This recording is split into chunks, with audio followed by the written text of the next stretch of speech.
Every October, something really weird happens in London. Over the course of the month, hundreds of thousands of sports fans cram themselves into Wembley and the Tottenham Hotspur Stadium in order to watch a sport. This sport they will have never played, probably don't support a team of, and will never play it and have any interaction with it in any level other than this game they're at. Most of them in the stadium probably don't fully understand the rules of the sport. That's not their fault. This sport isn't played. They would have never played it as a kid. They would have never been taught the rules. It's not common knowledge. These games sell out in minutes. Then they're resold for hundreds and thousands of pounds. This is a massive event. People from all over Europe come to London for these games.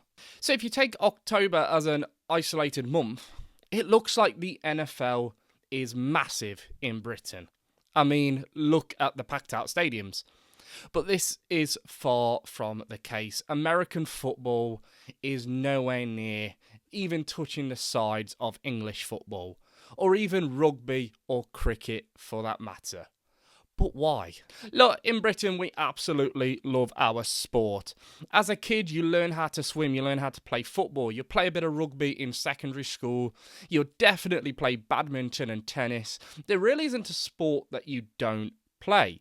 That means as a kid you're learning and developing a love or a hate for pretty much every sport that you come across, and that develops a lifelong relationship.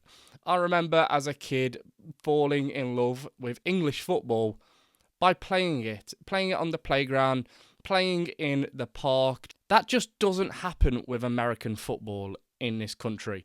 Most people wouldn't even know where to begin to even try and play the sport. The UK sporting calendar is pretty full. I mean, the English Football League starts in August and it runs until the end of May.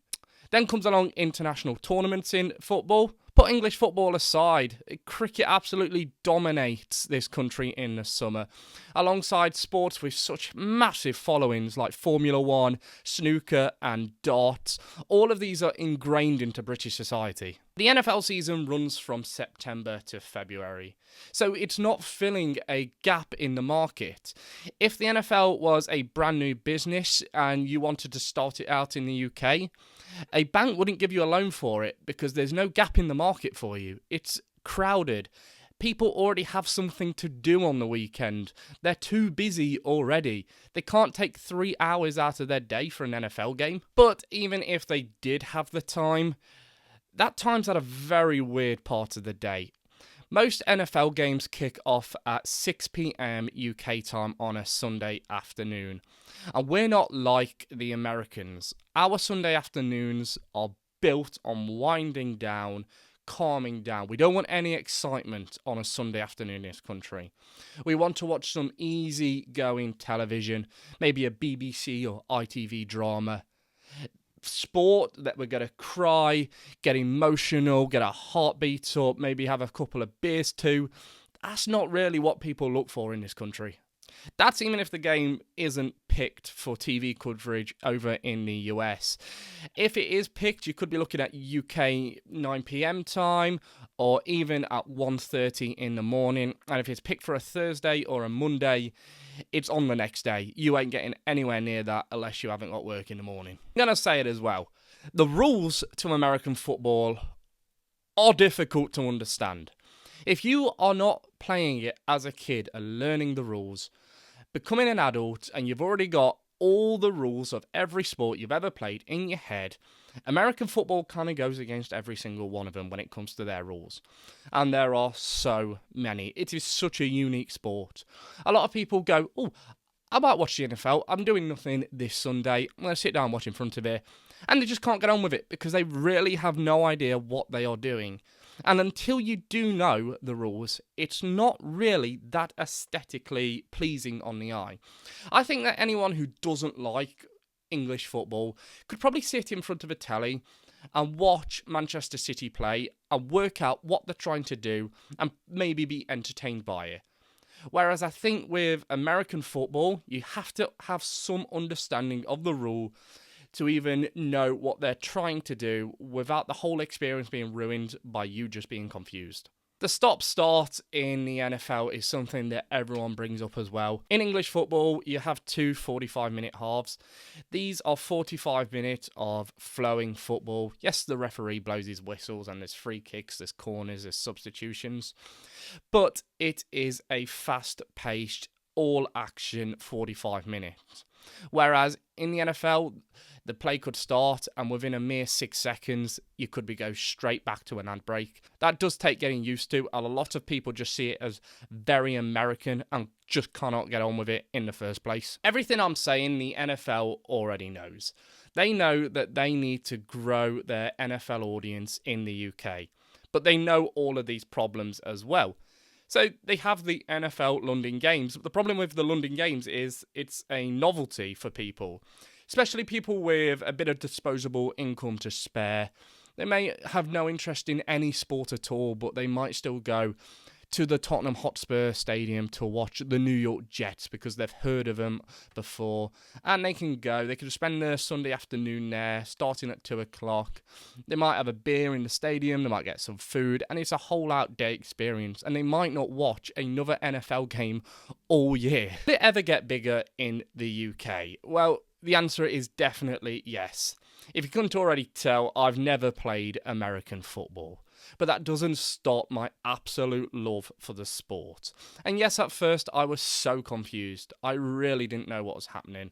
I had no interest in watching the NFL before I went to a game out in Nashville.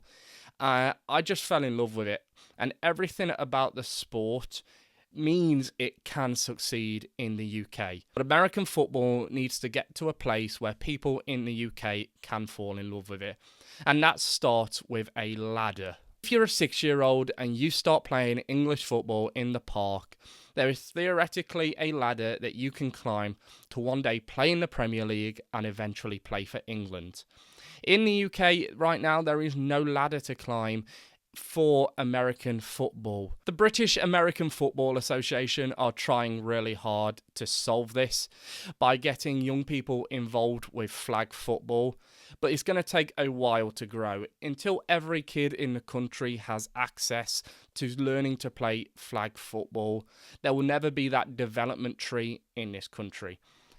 British people have gone on to play and coach in the NFL, but they've normally transitioned from sports like rugby after developing an interest in the NFL later on.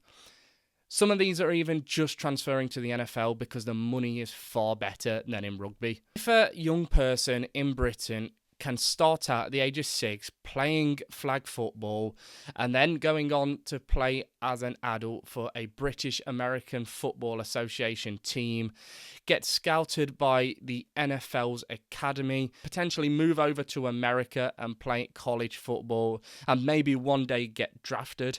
That is a far better route to the NFL than the one currently, where it is more about recruiting athletes who have the skill sets going through NFL Academy, people who already have an interest in it, maybe from their parents joining British American Football Association teams, which there aren't many of in the country, or rugby players going to chase that payday in the US. Anyway, if you want to see more videos about the NFL and American sports from a British perspective, my name is Harrison and please do subscribe.